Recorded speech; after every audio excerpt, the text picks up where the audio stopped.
પહેલગામ આતંકી હુમલાની ઘટના બાદ પાકિસ્તાન સરહદ પર તણાવભરી સ્થિતિ સર્જાઈ છે। પાકિસ્તાન તરફથી સતત સીઝ ફાયરનું ઉલ્લંઘન કરાઈ રહ્યું છે, ત્યારે દેશના સિવિલ ડિફેન્સ ડિસ્ટ્રિક્ટમાં મોક ડ્રીલનું આયોજન કરાયું છે। ગુજરાતના 18 જિલ્લાઓમાં પણ આજે સાંજે 4 વાગ્યાથી 8 વાગ્યા દરમિયાન આ પ્રકારની મોક ડ્રીલ યોજાઈ રહી છે।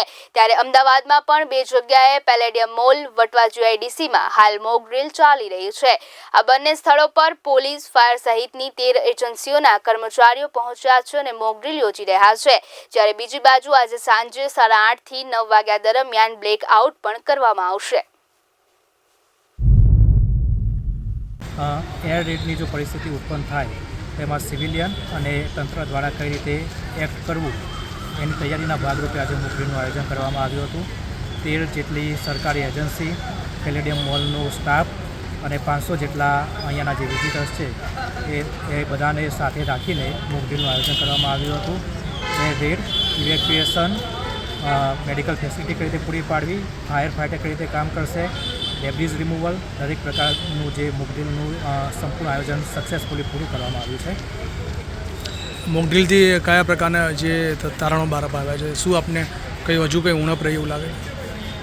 મોક ડ્રીલમાં આપણે સક્સેસફુલી ઇવેક્યુએટ કરી શક્યા છીએ લોકોને, છતાં પણ જો કોઈ કચાશ રહી જતી હશે તૈયારીમાં તો દરેક ટીમ, આખી ટીમ સાથે બેસીને એનું ડ્રીપ રજૂ થાય પછી એમાં આગળ વધવામાં આવશે। બ્લેકઆઉટમાં કયા પ્રકારનું આયોજન છે?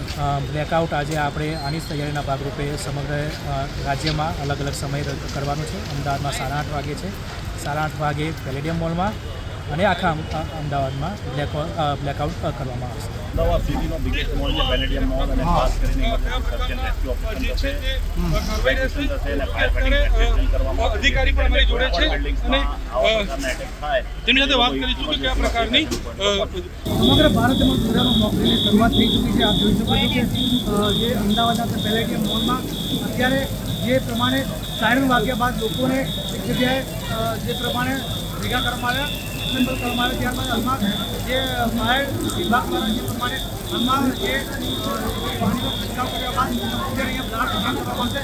ત્યારે જે રીતે શરૂઆત થઈ છે ત્યારે જો સમયે થાય લોકોને એક અલગ જગ્યાએ ભેગા કરવા તેમજ ત્યારબાદ તેમને જે શાંતિપૂર્વક જે પ્રમાણે જે ડિઝાસ્ટર મેનેજમેન્ટ ટીમ છે, ડિફેન્સ વિભાગની ટીમ છે, તેમજ જે ફાયર વિભાગની ટીમ દ્વારા થઈ છે તેમને એક અલગ જગ્યાએ એકત્રિત કરીને બહાર નીકળવામાં આવે છે। Pravin Jadav, PR live news, Ahmedabad.